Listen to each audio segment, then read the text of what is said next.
차세대 선교 지도력 집단 트랙화 모델에 대한 발제를 맡은 비전 선교단 조다익 선교사입니다. 차세대에 대한 선교계의 관심은 선교계가 지금 조정기에 접하면서 2년 전부터 앵커 대회 7차에서 또 작년 2019년도 이 한선지포 모임에서 많이 언급되고 그 반향들이 지금 선교계에 나타나고 있습니다. 각 교단 선교부, 선교 단체별 차세대를 다룰 수 있는 사역자들, 젊은이 사역자들을 본부에 혹은 단체별, 교단별로 섭외해서 차세대 동원에 관한 모티브들을 나누고 그들을 통해서 젊은 세대들을 동원하려고 노력하고 있습니다. 그럼에도 불구하고 이러한 고무적인 방향이 거국적으로 또 국가적으로 발생한 한반도 선교 유업 2만 8천여 명의 선교사님을 보낸 그 유업을 보수하고 또 계속 이어가기 위해서는 대국적인 노력과 과정들이 필요한 것으로 보여집니다. 왜냐하면 각 선발된 인원들이 각 교단에서 단체에서 개별적으로 혹은 단독 개별 단체 개체적으로 차세대들을 거국적으로 일으키기에는 그들 사역이 종합적이고 입체적이며 그리고 선교운동이 종합적인 바 다음 세대들에게 접근해서 그런 사역을 일으키기에는 아직도 많은 필요와 많은 사역적 한계들 또 개인적 소진들 또 다음 세대를 세우기 위한 고민들 그러한 것들이 남아있는 것으로 보여집니다. 그러면 여기에서 다음 세대에 대한 관심들 또 다음 세대 차세대 지도력에 대한 관심들이 지금 고무화되고 있는데 이것을 연속화해서 거국적인 2만 8천 명의 선교사님들이 한 10년 내 15년 내에 은퇴하게 되는데 그들을 이어갈 20, 30대의 차세대 청년 동력들을 어떻게 만들어낼 수 있는가. 연속적 모멘텀을 위해서 제가 제안드리는 것은 차세대 트랙에 관한 또 차세대 청교 운동에 관한 사역을 다룰 수 있는 젊은이 사역 진영들을 교계, 선교계 또 개별 단체들, 교단 선교별로 파편화시키는 것이 아니라 그것을 묶어서 집단 트랙화해야 된다라는 제안들을 드리고 싶어서 이 자리에 서게 되었습니다. 집단 트랙화에 대한 여러 선교적 사례들은 국제 국내를 막론하고 한 세대를 계승하면서 일어난 측면들이 있습니다. 한반도는 40년 역사를 가지고 있기 때문에 아직 세대 계승에 대해 익숙하지는 않습니다. 그러나 국제 쪽 사례를 더불어서 함께 보면 개인이 아니라 개인과 개인, 개별 단체와 개별 단체가 아닌 거국적 진영들을 통해서 유업이 계승되고 갱신됐던 사례들이 지금 현 시대 가운데 나타나고 있다는 것입니다. 그 사례들을 아울러 보면서 우리가 왜 집단 트랙화가 필요한지 그리고 선교회가 다 메마르기 전에 또 청년 동력을 상실하기 전에 향후 한 10년 내에 왜 집단 트랙화를 수행해야 되는지에 대해서 모델을 통해 고찰해 보고자 합니다. 물론 우리가 역사적 사례를 살펴볼 수 있지만 성경적 모델을 먼저 제시할 필요가 있다고 느껴집니다. 엘리야와 엘리사 시대, 굉장한 위기와 리스크의 시대였지만요. 그 시대에 놀랍게도 하나님께서 세대 유업을 엘리야의 것을 엘리사의 것으로, 엘리사의 옷으로, 또 엘리사의 유업으로 이어가게 한 사례들이 있습니다. 근데 이 엘리야, 엘리사 사례는요, 여러분들 굉장한 기적과 능력, 아합 왕조의 타락과 위기의 리스크를 관리한 측면, 또 역전시킨 측면이 있지만 개별적인 유업의 바톤을 이어가는 개인적 확장이 아니었다는 거예요. 자세히 보면 집단적 확산이 있습니다. 왜냐하면 엘리야조차도요, 여러분들 놀랍게도 위대한 역사를 감당했지만 소진이 있었다는 겁니다. 개인적으로는. 바알에게 무릎 꿇지 않는 7천 명이 있다는 것을 파악하기 전에는요, 그에게 굉장한 큰 소진이 있었습니다. 그가 아합 왕조랑 대결해서 그들이 회개하지 않을 때 그때 여러분들 완전한 소진이 있었다는 거 여러분들 알고 계시잖아요. 근데 놀랍게도 하나님께서 천사를 2번이나 보내서 어루만지는데 그의 회복이 완전하거나 또 온전한 순종을 보이기에는 많은 소진을 갖고 있고 많은 리스크를 가진 모습을 보여줍니다. 완전히 일어서지 못합니다. 또 하나님의 말씀에도 완전히 순종하지 못하는 모습을 보입니다. 왜냐하면 하사엘과 에후, 엘리사에게 기름 부으라고 했는데 전자의 두 가지 명령에는 엘리야가 순종하지 못하고 엘리사에게 기름 붓는 측면을 통해서 역사를 이어가는 한 가지 국면에 그는 순종하기 시작합니다. 놀랍게도 여러분들 엘리사를 통해서 하사엘과 에후에게 기름 붓는 작업들이 연속적으로 일어나요. 엘리야가 다 순종하지 못했지만 그런 엘리야의 리스크를 엘리사는 받아내야 했습니다. 이 세대 유업 가운데 굉장히 중요한 지점인데요. 완벽한 세대를 통해서 세대 유업이 전승되고 계승되지 않는다는 거예요. 시니어 세대에게도 소중한 유업과 존경할 만한 유업이 남아있지만 그들이 가졌던 긴장과 문화, 언어, 시대가 바뀌는 것에 대한 소진들이 남아있습니다. 그것을 엘리사가 결국 받아냈던 것을 통해서 결국 유업이 이어집니다. 그러니까 성경적으로 보면요. 그 모델 자체가 굉장히 달콤하고 스위트하게 넘어가지 않아요. 놀랍게도 엘리야는 엘리사에게 그냥 멘틀, 겉옷을 집어 던집니다. 땀내 나고 뭐 여러 가지 쩔어 있고 그리고 굉장히 광야에서 비바람 맡은 옷이었을 텐데 그런 옷들을 집어 던진다는 거죠. 그리고 엘리사가 단 한 가지라도 순종하지 못한다면 엘리야는 그 멘트를 회수하고 더 이상 유업을 계승시키지 않겠다라는 단호한 태도를 보여요.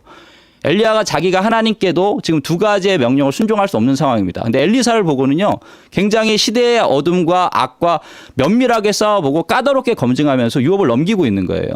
그런 엘리야의 측면을 엘리사가 받아낼 때 굉장히 쉽고 편안하기만 했을까요? 리스크가 존재한다는 겁니다. 세대의 약점과 소진력들이 존재한다는 거예요. 또 하나 엘리사가 받아냈던 유업 가운데 엘리사조차도 아직 준비되지 않은 측면이 있습니다. 엘리야가 보기에는 굉장히 답답하죠.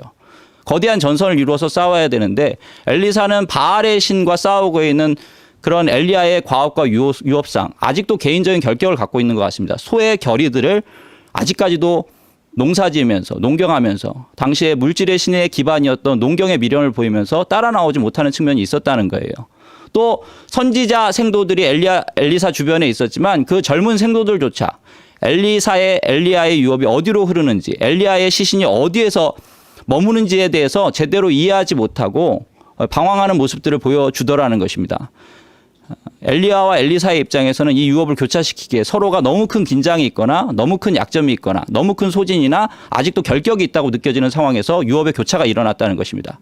이런 개인적 소진과 약점들을 보완했던 것이 무엇이었냐면 하나님의 보관은 그 밑에 엘리야를 필두로 엘리야 혼자 있었던 것이 아니라 소진되는 개인이 있었던 것이 아니라 바알에게 무릎 꿇지 않는 7,000명의 집단이 있었다는 거예요.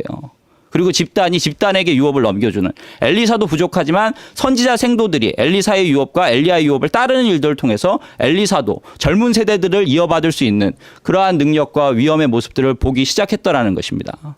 그래서 제가 성경적인 모델을 찾고요. 성경 역사 가운데 유업이 교차될 때 이런 리스크들이 있는가 집단화들이 있는가들을 찾아봤더니 굉장히 다양하게 그런 양상들이 나타나더라는 겁니다. 로잔의 유업은 서구가 시작했습니다. 여러분들 빌리 그레함 목사님의 복음전도, 세계 선교를 향한 열정에 존 스토트 목사님의 신학적 균형이 더해져서 로잔이 출범됐죠. 근데 로잔이 서구의 유업으로 출범해가지고 비서구권의 기독교인들이 굉장히 많아지기 시작할 때 한계와 소진력에 봉착하는 일들이 일어납니다. 서구 백인 50대, 60대 리더들도 유업을 받아서 대외 동력을 만들거나 비서구권 선교를 확실하게 추진하는 일들을 해내지 못해요. 근데 마이크로라는 무명의 젊은 선교사를 통해서 비서구권의 젊은 리더들을 수혈했던 경험이 있고 그런 입증이 있었던 마이크로를 통해서 이 빌리 그레함의 유업이 그에게 얹혀지지만 그만이 아니라 그 주변의 집단들이 펼쳐짐으로 말미암아 서구의 집단이 있었다면 이제는 비서구권의 젊은이 리더들이 마이크로에게 더해짐으로 말미암아 유업이 계승되고 있는 측면들을 우리가 보고 있더라는 것입니다. 인도네시아에서 2016년도경에 차세대 트랙을 작동시켜서 영로잔이라는 트랙을 작동시켜서 수천 명을 수혈함으로 말미암아 이 로잔이 지금 비서구권으로 젊어지면서 새로워지고 있죠. 다만 마이크로에게도 여전히 리스크가 남아있고 앞으로 해결해야 될 과제들이 있습니다. 이 비서구권 리더들, 젊은 리더들은 더군다나 선교 동력으로 대륙을 넘어서 장기 선교사들을 보내본 경험들이 없어요. 그런 약점이 있는 과정들 안에서 마이크로가 마치 에딘버러 대회가 보편적 신학을 안고 가다가 보편기구화, WCC화 된 것처럼 로잔을 앞으로 계속 대륙을 넘어선 선교로 대륙복음화로 사용할 것인가 아니면 다양한 신학을 아우르고 다양한 세대와 군을 아우르는 그냥 연합기구로 만들 것인가에 대한 고민들이 있을 거라고 느껴집니다. 그럼에도 불구하고 여러분들 하나님은 빌리 그레함의 위대한 유업 위에 서구가 더 이상 동력을 작동시키기 어려운 미래를 바라보시고 비서구권의 또 다른 선교 운동의 모멘텀이 출범되기 위해서 그냥 마이크로 하나를 보시는 게 아니라 그 뒤에 있는 동남아권의 동북아권의 남미권의 수많은 젊은 지도력들을 함께 모아가지고 지금 유업의 계승을 준비하고 계시더라는 거예요. 제가 또 만나봤던 세계적 운동 가운데 코미방 운동이 있습니다. 남미의 40대 젊은 지도력이 시작하고 있는 운동인데 브라질 권역에서는 15,000명의 선교사를 보냈습니다. 그들에게 경험이 없었지만 루이시 부시를 통해서 혹은 에스네 대회, 콜트홀 대회 등을 통해서 선교 비전을 픽스받고 40대 리더들이요 14개 권역의 국가의 선교 협의회를 만들었어요. 그리고 그들은 국가를 기독교로 본격적으로 바꿔본 경험을 살아본 세대들입니다. 그래서 자신감도 넘치고 하면 된다라는 그런 의식들을 가지고 있어요. 그런 의식들 가운데 그들이요 여러분들 놀랍게도 젊은 지도력으로서 한 40대 지도력이 됐는데 국가마다 대륙마다 연결하면서 선교 비전에 대한 픽스들과 장기 선교에 대한 확인을 하면서 젊은이 동력을 대기 위해서 한 20, 30대 자기 언어 문화 동질 집단 연령대에 바로 밑에 있는 집단들을 모아가지고 선교 동력 대회, 동원 대회, 훈련 대회, 캠프들을 열고 있더라는 거예요. 근데 이들을 만나봤을 때 저에게 한 말씀은 뭐였냐면 자기네들 비서우권의 남미 선교 운동 가운데 코미밤 안에 브라질이라는 15,000명을 보낸 사례가 있긴 하지만 그 사례보다 한국적 사례가 굉장히 위대하다라고 얘기합니다. 왜냐하면 그들은 개인이 홀로 헌신해서 나갔어요. 교단과 교회, 선교 단체가 입체적으로 성도들의 헌신과 합쳐져서 나간 경험은 아직 없기 때문에 자기네들의 리스크는 뭐냐면 개인으로 나간 이들이 장기적으로 안정화돼서 선교하게 될 줄은 아직 모르겠다는 거예요. 근데 한국 선교 플랫폼은 놀랍게도 세대 계승에 대한 리스크만 남아있을 뿐 젊은 세대들이 이 유업을 받아야 되는데 젊은 세대들이 기독 유업 가운데 잘 보이지 않을 뿐 입체적인 유업이기 때문에 선교 단체들, 개교회들, 교단들, 개인의 헌신들이 공으로 함께 헌신한 입체적 유업이기 때문에 우리 한국 선교 운동에 대해서 그들은 배워보고자 하고 그들은 협력하겠다라고 말하고 그들은 파송에 대한 입체성들을 좀 배우겠다라고 말하는 견지들이 있었다는 것입니다.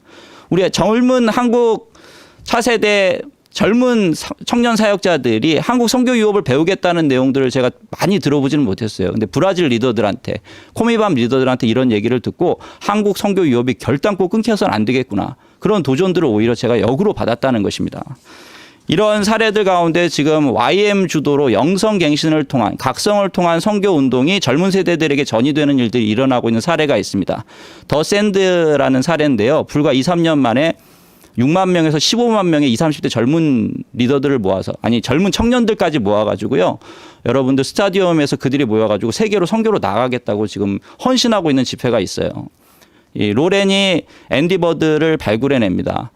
DTS가 위기일 때 놀랍게도 로렌 커닝햄은 50대 주도력이 아니라 30대가 주도하면서 자기네들끼리 관계적으로 융합되고 섞이면서 관계망이 섞이면서 강사들을 초대하고 시니어 리더들이나 선교 경험이 있는 리더들은 그들에게 조언하는 구조를 통해서 YM의 30대 리더들을 수혈하게 만들었어요. 그런 과정들 안에서 놀랍게도 여러분들 그 수혈된 리더들을 YM 내부에만 고립시키는 게 아니라 YM의 30대 리더들이 출연했는데 YM을 나가가지고 밖에서도 동남아, 남미, 서구의 젊은 20, 30대 청년들과 그들이 만나면서 교류하게 합니다. 그 당시에는 이들이 영성을 통해서 혹은 찬양 예배를 통해서 다양한 보편적 교회 문화들을 통해서 교류하고 있었지 선교 운동으로 이것이 대륙을 넘어선 복음으로 그들이 열매 맺게 되고 그들이 그렇게 간다라고 말할지는 아무도 몰랐다는 거예요. 근데 앤디 버드를 중심으로 젊은이들이 모여서 막 관계망을 만들기 시작합니다. 때가 되었을 때요.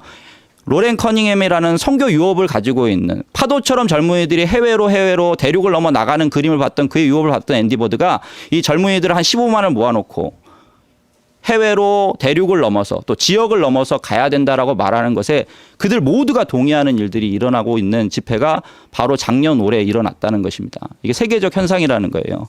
제가 발제문을 통해서 한 7, 8가지 사례를 찾아놨는데요. 제 발제문을 아마 댓글 채팅창에 올려놨을 것으로 알고 있습니다. 시간이 없기 때문에 제가 이 3가지 사례만을 가지고 결론을 좀 말씀드리고자 하는데요. 놀랍게도 여러분들 세대 유업이 계승될 때 개인이 아닌 개별 집단이 아닌 거국적인 새로운 세대의 집합망을 통해서 집단화를 통해서 선교적 사회과학적 용어가 없어서 제가 임의적으로 구상해서 사용했는데요. 청년 선교 운동의 집단 트랙화, 차세대 지도력의 집단 트랙화를 통해서 그냥 보조적 역할이 아니라요. 청년 나름의 장점이 있기 때문에 그들의 관계망, 그들의 영성, 그들의 지도력이 갱신되면서 별도의 주도적 플랫폼을 만들면서 선교 유업을 계승하고 선교 동원력이 발생하는 그런 트랙이 만들어져야 된다라고 제가 제안하고 있는 것입니다. 왜냐하면 청년들은 아직 미숙하고 부족해도요. 남미 동남아 유업이 아직 장기 선교 유업을 본격적으로 출현시켜보지 않았음에도 세계적으로 이런 거국적인 선교 운동을 출현시키고 있는 바 왜 그런가? 40대 밑에 젊은이들이 모였을 때, 청년 사역자들이 모였을 때 그 밑에 있는 20, 30대 청년들이 선교하겠다라고 말하는 일들이 왜 일어나고 있는가? 놀랍게도 여러분들 시니어 선교사님들은 선교에 대한 유혹과 경험을 갖고 계세요. 근데 본국의 모든 관계망이라든지 동질 언어라든지 동질 문화들이 이제 고착화되어 있습니다. 한국에 와서 이 시대적으로 빠른 시기, IT라든지 밀레니얼 세대들의 문화가 확 바뀌고 있는 이곳에 와서 관계망을 가지고 종합 영성을 가지고 젊은 세대들을 일으키기에는 젊은 세대들의 관계망보다 그것이 약하다는 거예요. 그러니까 젊은 세대들이 이 관계망을 주도할 수 있도록 이것을 집단화시킬 필요가 있다는 것입니다. 두 번째로는 여러분들 젊은이들이요, 좀 부족하지만 어떻게 보완하느냐. 서구 플랫폼이든 선교 운동가들 가운데 경험이 있는 자들이건 그들을 선교 유업으로 견인만 해주면요, 그들이 갖고 있던 관계망, 종합 영성들 이런 것들이 사용되어져서 선교로 견인되어지는, 그러니까 시니어 세대들이 그냥 있는 게 아니라 조언자, 견인차 역할을 해서 선교 동력으로 유업의 초점을 만들어주는 역할들을 할 수 있다라는 것입니다. 그리고 여러분들 개개별의 젊은 리더들이 모이면요, 여러분들 선교 유업이라는 건 그냥 발생하지 않아요. 종합 유업으로 발생합니다. 사람들을 각성시키기 위해서 예배와 찬양이 필요해요. 그리고 여러분들 말씀 사역도 필요합니다. 그리고 문화 언어에 맞는 차세대 사역도 필요합니다. 이런 종합 영성들이 돌면서 기독 유업들이 만들어지면서 차세대에게 도전이 되고 그들이 선교로 나가게 되는데요. 개인이 아무리 선교에 대한 열망이 있어도요, 사무실에 혼자 있다 보면요, 대부분 뭐 선교사, 장기 선교사, 뭐 시니어 집단들, 그리고 선교사님들 서브스테인 문제들 이런 걸로 사무실에서 고립되기 쉬워요. 젊은이들과 언어 문화를 나눌 수가 없게 됩니다. 그리고 젊은이 혼자서라도 뭐 기독 유업을 발생시키고 선교 운동을 발생시킬 수 있는 종합 전문성을 발휘시킬 수 없어요. 근데 젊은이들이 모여 있으면 그들이 청년을 다루는 차세대 젊은 사역자들이면요, 그들 주변의 젊은이들에게 맞는 찬양 예배, 그들 주변에 또 문화 사역, 그들 주변에 젊은이들에게 맞는 말씀 사역, 이런 것들이 공명될 수 있는 현장들과 플랫폼이 만들어지기 시작하더라는 것입니다. 그래서 종합 유업이 준비되면서 완숙하지 않지만 경륜을 가져가면서 다음 세대의 거국적인 집단화된 선교 운동을 출현시킬 가능성이 있더라는 것입니다. 그래서 지금 개별 단체별로 교단별로 차세대 트랙을 맡을 만한, 혹은 차세대 선교 운동을 발생시킬 만한 40대 여간의 젊은 지도력을 가져다가 사무실에 두거나 사역을 해보라고 제안하는 경우들이 꽤 있습니다. 좋은 고무적인 반향일 수 있는데요, 여러분들 그들이 불시로만 개별 단체에 남아있거나 사무실 구조에 있는 것이 아니라 그들이 이제 공적 전선을 구축하기 위해서 이 KWMA 같은 협의회를 통해서라도 낮은 단계의 카운슬을 구축해서 그들의 불씨가 꺼지지 않고 묶이는 일들이 일어나야 될 때라는 거예요. 그래서 한번 우리가 28,000명을 이어갈 한 1,000명의 젊은 청년 선교사를 보낼 수 있다, 10년 안에. 그게 가능한가? 근데 이들이 집단으로 묶이면 다시 28,000명을 수혈할 수 있는 거국적인 가능성들이 생길 수 있다라는 것입니다. 그리고 그들끼리도 낮은 단계의 동원 모티브, 서로의 영성들, 서로가 좋은 기독 전문 은사들 이런 것들이 교류되면서 종합 은사로서의 경륜들이 발전되면서 젊은이들을 다룰 그런 능숙한 유업이 될 가능성이 있기 때문에 제가 제안드리는 것은 단체별로 개별적으로 젊은이들을 다룰 차세대 사역자들을 선교 동력화시킬 선교 동원가들을 그냥 개별적으로 두는 것이 아니라 묶어서 낮은 단계의 카운슬이라도 제안하고 그들이 협의할 수 있고 그들이 시도해 볼 수 있는 그런 플랫폼들을, 그런 트랙들을 차세대 선교 운동 동력을 위해서 우리 선교계가 준비했으면 어떨까 하는 겸손한 제안들을 드리는 바입니다. 이상으로 차세대 트랙에 관한 발제를 마치겠습니다. 감사합니다.